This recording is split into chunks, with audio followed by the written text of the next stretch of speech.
여러분 안녕하십니까, 진성호입니다. 긴급 속보입니다. 윤석열 대통령 당선인의 인수위원회에 안철수 대표가 인수위원장으로, 권영세 의원이 인수위 부위원장으로 각각 결정됐습니다. 원래 오늘 오전에 이 인수위원회 인사를 발표할 예정이었지만 여러가지 사정으로 좀 연기됐습니다. 무슨 사연이 있었을까요? 그런데 오늘 이 인수위원회 인사 발표에 눈길을 끄는 것은 원희룡의 등장입니다. 자, 원희룡 전 제주지사, 지난 대통령 선거 과정에서 선대본부 정책본부장으로서 활약이 두드러졌습니다. 이제 원희룡 전 지사의 진로를 놓고 여러 가지 이야기들이 나오고 있습니다. 그런데 인수위원회에 전격 합류했습니다. 자, 지금 안철수 대표가 위원장이 된다, 권영세 의원이 부위원장이 된다는 것은 이미 일찌감치부터 예견됐습니다. 이 두 사람만은 적임자가 찾기가 쉽지 않기 때문입니다. 다만 안철수 대표가 여러 가지 생각을 했을 겁니다.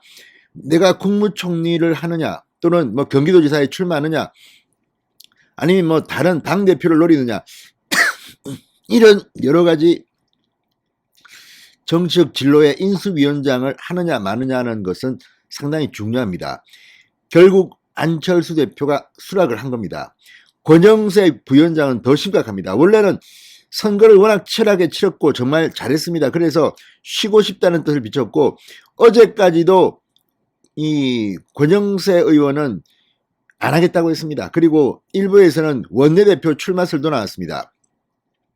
어제 밤까지도 왔다 갔다 했습니다. 어떤 동아일보는 뭐 권영세 확정, SBS는 뭐 유력하다, 어떤 데는 뭐 거부했다. 그런데 결국 윤석열 당선인이 직접 설득해서 권영세 의원을 데려온 모양입니다. 어제 오전에도 제가 확인해 봤을 때는 안 한다는 거였습니다. 그런데 아무튼 윤석열 당선인의 설득이 중요한 것 같습니다. 자, 이 두 사람이 온 것은 어쨌든 잘된 일입니다. 그런데 기획위원장이라는 자리가 갑자기 신설됐습니다.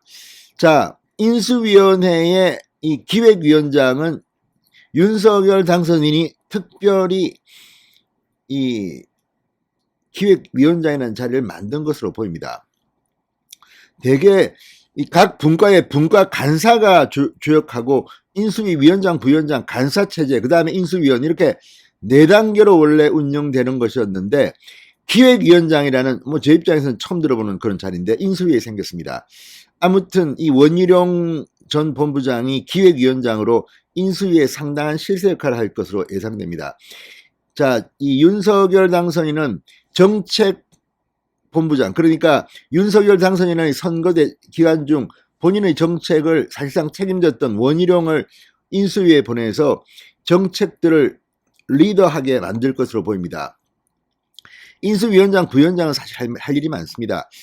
국무총리감을 찾아야 하고 장관감을 찾아야 하고 디테일한 여러 가지들을 만들어야 됩니다. 그런데 기획위원장은 아마도 원희룡 지사 스타일로 봐서는 윤석열이 선거 캠페인 과정에서 했던 그 많은 것들을 책임있게 완성시키려는 의도로 해석되고 있습니다. 아무튼 지금 안철수, 권영세 카드는 이미 새롭지가 않습니다. 다 알고 있는데, 다만 안철수, 권영세가 이를 받아들이느냐 마느냐의 문제였을 뿐인데 받아들였습니다. 그런데 기획위원장의 원희룡이라는 이름은 지금 새롭습니다. 원희룡이 아마 이 인수위원회의 정책 분야를 리드할 가능성이 높습니다. 자, 윤 당선인 오늘 여의도 이 국민의힘 당사 브리핑룸에서 기자회견을 갖고, 안철수 대표는 저와 국정운영 철학을 공유한다. 권영세 의원은 풍부한 의정 경험과 경륜으로 지난 선거 과정에서 리더십을 보여줬다.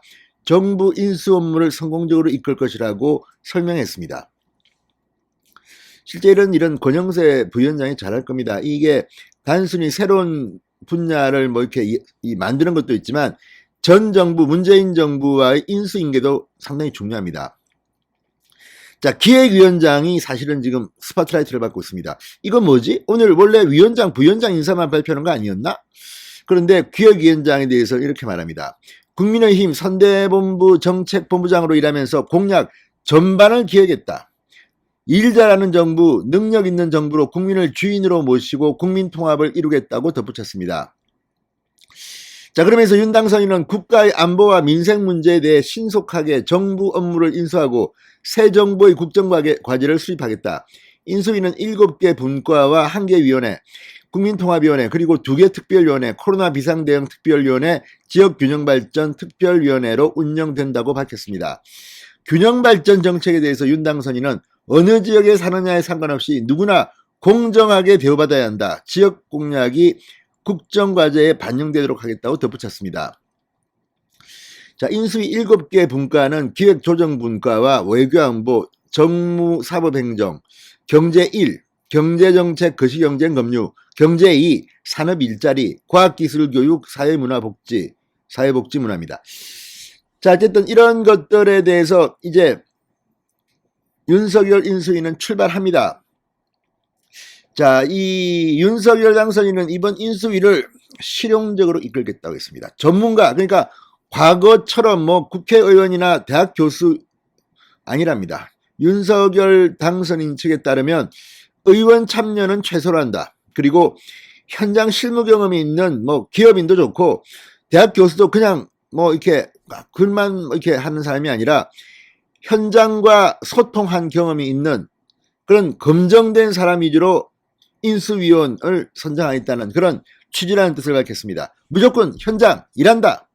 실용 뭐 이런 가치, 이건 상당히 잘한 겁니다. 또 여기서, 왜냐하면 여기 들어가면요 로비가 들어오고 아마 분야마다 난리가 날 겁니다. 그런 면에서 윤석열 당선인이 안철수, 권영세, 그리고 기획위원장의 원희룡, 그리고 인수위원들은 차이로 발표하겠지만 현역 의원들은 그렇게 많지 않을 것 같습니다. 지금 거론되는 사람은 추경호, 또 이 민주당 쪽에 있다가 무소속으로 국민의힘으로 들어온 이용호, 이 호남 지역 출신의 의원. 그런데 지금 사실 제가 볼 때는 윤석열 캠프에 들어왔던 뭐 수없이 많은 뭐 장차관 출신, 교수, 뭐 군인 출신 전문가 그룹이 엄청나게 많기 때문에 인수위원을 선정하는 데는 별 문제가 없을 것 같습니다. 실력 있는 사람들이 상당히 많습니다. 줄을 섰습니다. 그런데 이제 문제는 인사 검증은 잘해야 될 겁니다. 지금 주진우 뭐 이런 변호사들이 한다고 하는데 또 이 민주당은 벼르고 있을 겁니다. 또 뭐 잡히면 공격 들어옵니다. 그리고 또 하나, 이제부터는 당선될 때까지 선거 캠페인 때는 우리가 무조건 선거를 이기기 위해 했지만 이제는 다릅니다.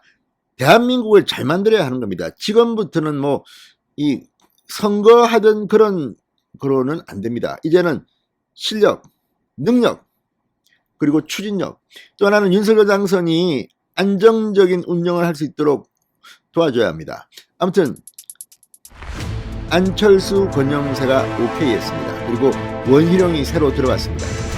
앞으로 인수위 잘 될 것 같다는 생각이 듭니다. 진성호의 직설이었습니다. 여러분 감사합니다.